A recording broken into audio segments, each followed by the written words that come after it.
Assalamualaikum warahmatullahi wabarakatuh. Perkenalkan, nama saya M. Rifat dari Prodi Administrasi Negara. Dan sekarang saya ingin menjawab tugas dari mata kuliah logika. Soal pertama, term pada hakikatnya terbagi menjadi banyak jenis. Sebut dan jelaskan 3 dari macam term tersebut, sertakan juga contohnya. Dan soal yang kedua, jelaskan dan berikan contoh bentuk sesat pikir logikal fallacy. Bagaimana agar terhindar dari logikal fallacy? Jawaban soal nomor 1, term merupakan suatu himpunan cerita. Pada dasarnya ada pengertiannya dan tidak mungkin ada term tanpa pengertian dan himpunan. Term maupun konsep sebagai dasar penalaran perlu dipelajari dan diketahui juga.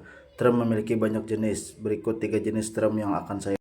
Pertama, term singular. Term ini dengan tegas menunjukkan satu individu, barang, atau golongan tertentu yang spesifik. Contoh, Budi, orang itu, kelompok itu, desa itu, dan sebagainya. Yang kedua, term partikular. Term ini menunjukkan hanya sebagian saja dari keseluruhan luasnya. Artinya term jenis ini menunjukkan lebih dari satu, akan tetapi tidak semua bawahannya. Contohnya beberapa pegawai, 4 orang, siswa, dan banyak lagi. Yang ketiga, term universal. Term jenis ini menunjukkan seluruh lingkungan beserta bawahannya masing-masing tanpa terkecuali. Contohnya semua orang, setiap warga, dan sebagainya. Dan sekarang saya akan menjawab soal nomor 2. Sesat pikir disebut dengan kekeliruan terhadap prinsip dasar penalaran. Ketika prinsip dasar salah, maka bisa jadi penyimpulannya juga salah. Dalam kehidupan sehari-hari, tentunya cukup sering kita menemukan penggunaan sesat pikir, baik secara sadar maupun tidak, disengaja maupun tidak disengaja. Menurut para ahli logika, umumnya dibedakan 3 jenis sesat pikir, antara lain: yang pertama, sesat pikir formal. Sesat pikir formal merupakan keliruan penalaran berdasarkan bentuk atau sering disebut sesat pikir menurut logika. Contoh, Panji biasanya pergi liburan ke pantai atau gunung, dan ternyata kali ini dia liburan ke pantai, berarti ke gunung, bukan liburan.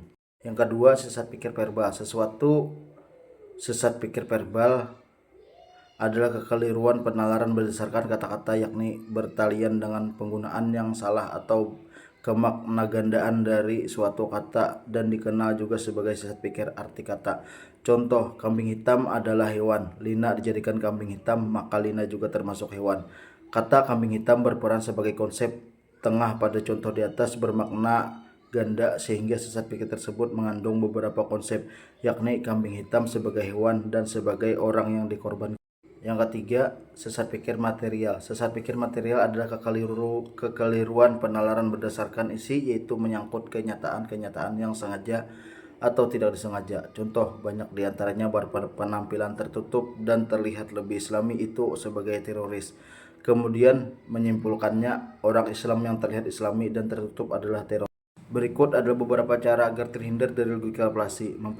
Yang pertama, mempelajari jenis-jenis logika fallacy agar bisa terhindar dari tipu muslihat orang lain. Yang kedua, membuat poin-poin yang akan dikatakan sebelum menyampaikan argumen. Yang ketiga, melakukan cross-check atau memastikan kembali kepada orang lain terkait kebenarannya. Maka dari itu, selain mempelajari tentang logika fallacy, kita juga harus lebih waspada terhadap kondisi sesat pikir agar tidak terjerumus pada tipu muslihat orang lain. Sumber referensi modul ISIP 4211. Terima kasih, semoga Bapak Ibu bisa memahami dan mengerti. Dan apabila ada kesalahan kata, mohon dimaafkan.